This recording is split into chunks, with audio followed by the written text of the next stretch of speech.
Good morning, Mike and Arlen, our Philippine journey. Hey, you know what? There are probably 100 things the Philippines could learn from other places, and probably 100 things other places could learn from the Philippines. But there are two things the Philippines should really learn from America. But wait. There are two things bad that the Philippines should learn from America. So let's talk about it. Why'd you have to go? I guess this world's too slow for you. I think there's beauty in the gray, the cold, but you just want the gold. And there's no way I can beat it, cause I got no chance, no chance when it comes to her. She got the glitter and the fame, and I just wasn't enough. Okay. Um, I had to go, we had to go to the mall today. And at the mall, I had to go get my driver's license renewed. Arlene already got hers renewed. I got mine renewed. I might do a video on it because it was a little strange. But, anyways, so we go to the mall to do a couple of different things. And I hate going to the mall. I really and truly do. But I'm at the mall and I get my driver's license renewed. The whole thing took like about 45 minutes. All right. Um, but after that, we need to go to the bank. All right. Our bank BDO has a branch there at the mall. That's where we generally go. And they know us well. And so, and when I say well, we see them once a month. Um, so we got to get some paperwork. I have to get some paperwork. I have to get a copy of my bank statement, which is the craziest thing. Why can't I get a bank statement online? I have no idea why I can't get that from BDO. But that's not what this is about. That's not what this is about. Um, so we're gonna go get the bank statement, and I'm like, I don't want to really deal with that. You know what, Arlen?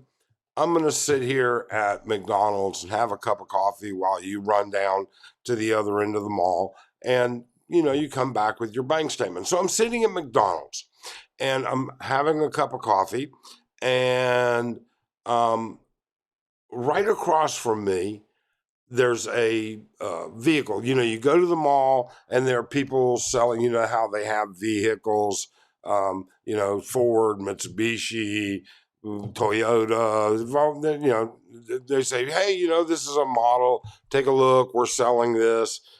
You've seen this. So, and this was at SM Clark. So I'm sitting there, and this thing is, maybe 50 feet from me, 80 feet away. And I realize on top of this vehicle is a large sign, and it says 0% down. And I started thinking, and then I started thinking about a couple of other things. And consumer debt. So I did a little bit of research this afternoon. This actually, it's like 4 o'clock in the morning here yesterday afternoon. So I did a little bit of research.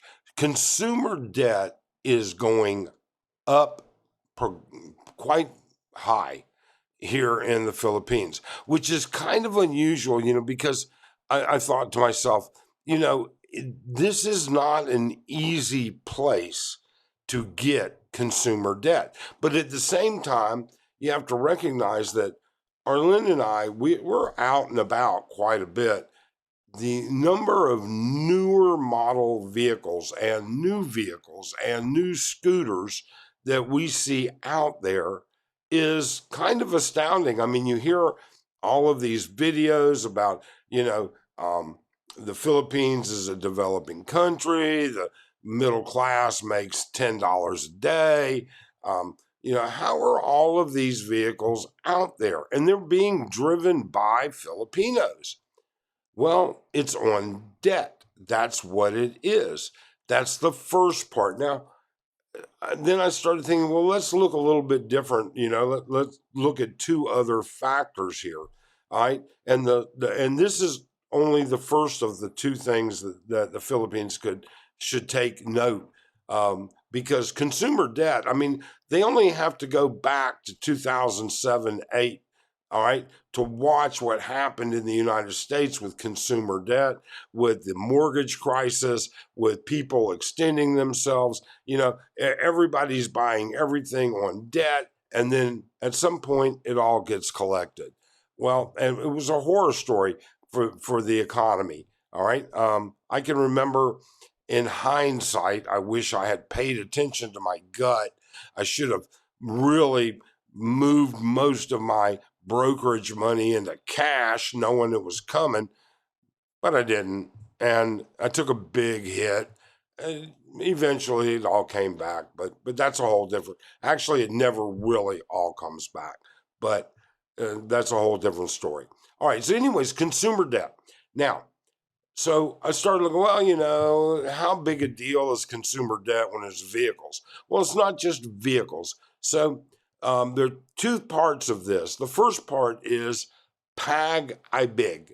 All right. So for those of you that don't know about pag-ibig, and if you want to know more about pag-ibig, let me know. I'll do a video about it. It's a little complicated, but it's probably one of the best resources for average Filipinos to save money, make a little money, and get loans for homes. And personal loans as well. But it's run by the government. Long story. I'm not going to go into it. But pag-ibig. So I look at the foreclosure on pag-ibig, and when I look at the foreclosures, their numbers have gone up.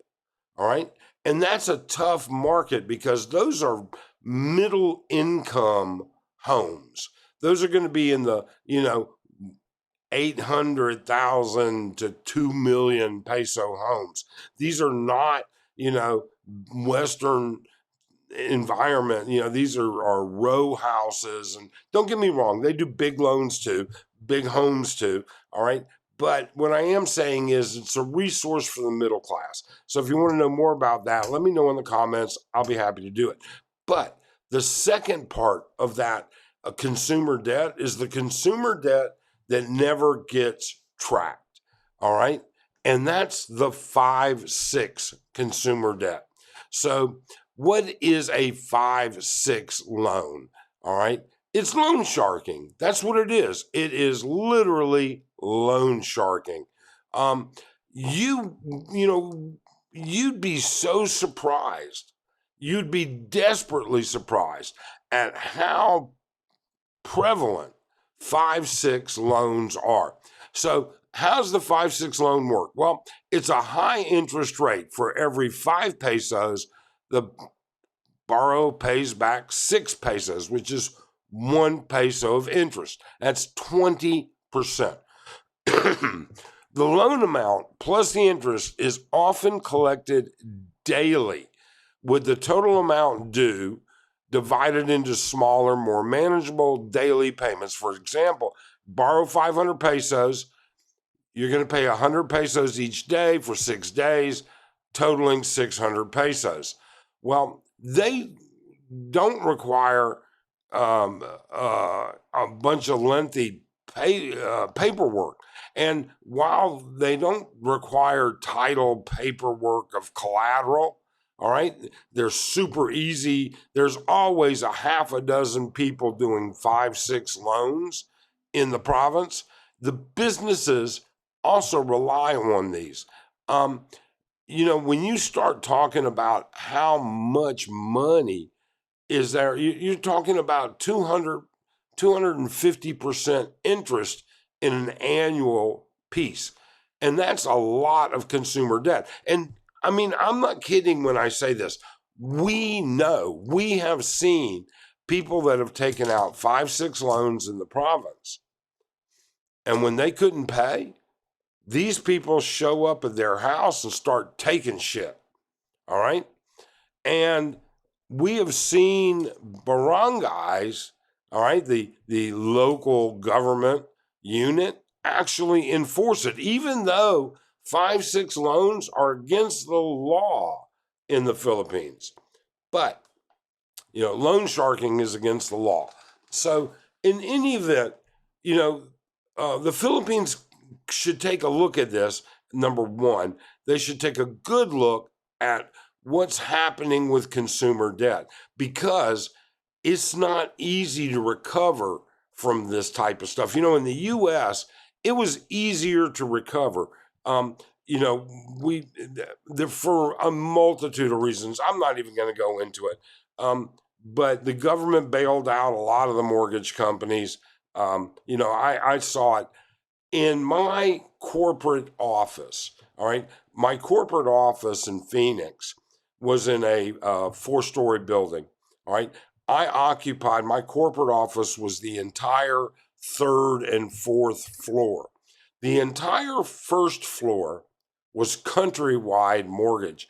And these kids were showing up with brand new vehicles all the time, all the time. And we would see the parking lot full of them. And then all of a sudden, one day, Countrywide went blip, along with the rest of the housing mortgage crisis, which then in turn was a big part of the 2008 stock market crash.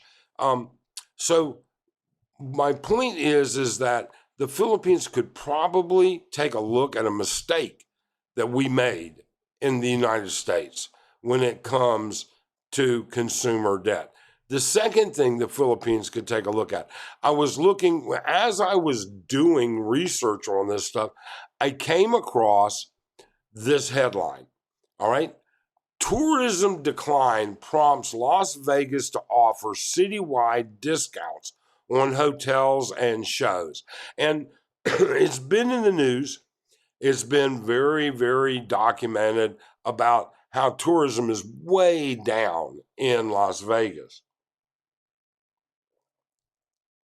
With that being said, all right, tourism in the Philippines is way down. All right, not way down, but it's down a little bit, but it's obvious. But there's nobody discounting anything.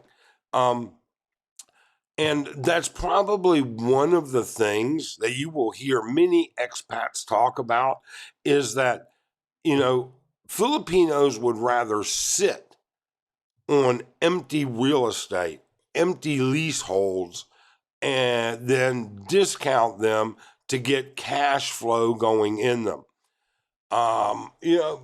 Vegas, there's like, hey, you know what? I'd rather make something than nothing.